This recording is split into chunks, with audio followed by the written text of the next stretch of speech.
Madam, কি ব্যাপার? স্যারের সঙ্গে একবার মানে আসলে অর্ক স্যার আপনাকে তুমি কি স্টাফে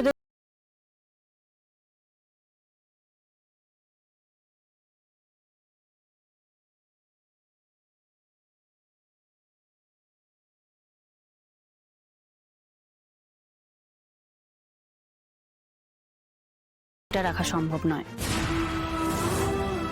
এটা তো আমার কোনো দোষ ছিল না না, আপনি তো আমাকে কনফারেন্স রুমে কাউকে ঢুকতে দিতে বারণ করেছিলেন। আমি তো শুধু আমার কাজটুকুই করছিলাম। হ্যাঁ, আমি তো তোমার পরেই কথা বললাম, দেখলে তো দাঁড়িয়ে দাঁড়িয়ে বললাম, কিন্তু যদি না শোনে, আমার মনে হয় তোমার বলার ধরনটা একটু অন্যরকম ছিল বলে। না ম্যাম, আমি শুধু আমাকে রিকোয়েস্টই করছিলাম। সবাই তো আর একরকম নয়, কি আর করা যাবে বলো। ম্যাম, আমি একবার আর্য স্যারের সাথে দেখা করতে পারি? লাভ নেই, কারণ অর্ক আর্য স্যারের ভাই, আর আমার মনে হয় না নিজের ভাইয়ের ওপরে কোনো কথা বলতে পারে বলে। বাট ইউ নো হোয়াট, তুমি না আমাকেই ভুল প্রমাণ করে দিয়েছো।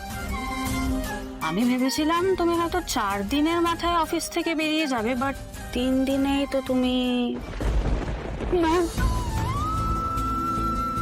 আর ওই 2 টাকার কথা বলে তুমি চাকরিটা পেয়েছিলে না, 2 টাকার দৌড় বেশি দূর যায় না। ম্যাম, যাক, নিজের জায়গাটা এখন বুঝে গেছো, ওই ডেস্ক থেকে নিজের জিনিসগুলো নিয়ে যাও এবার।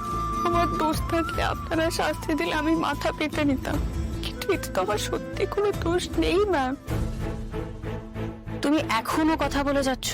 ম্যাম, আপনি তো বললেন আপনি আপনার কথা বলেছেন, আপনি তো একবারও বললেন না যে আপনি আমাকে বারণ করেছিলেন কাউকে ভিতরে ঢুকতে দিতে।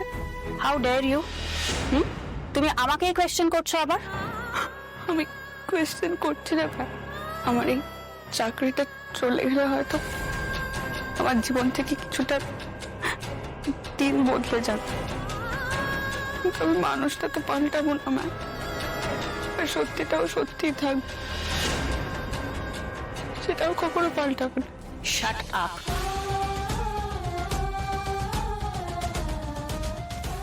স্যারের ফোন, স্যারকে দিয়ে দেবেন।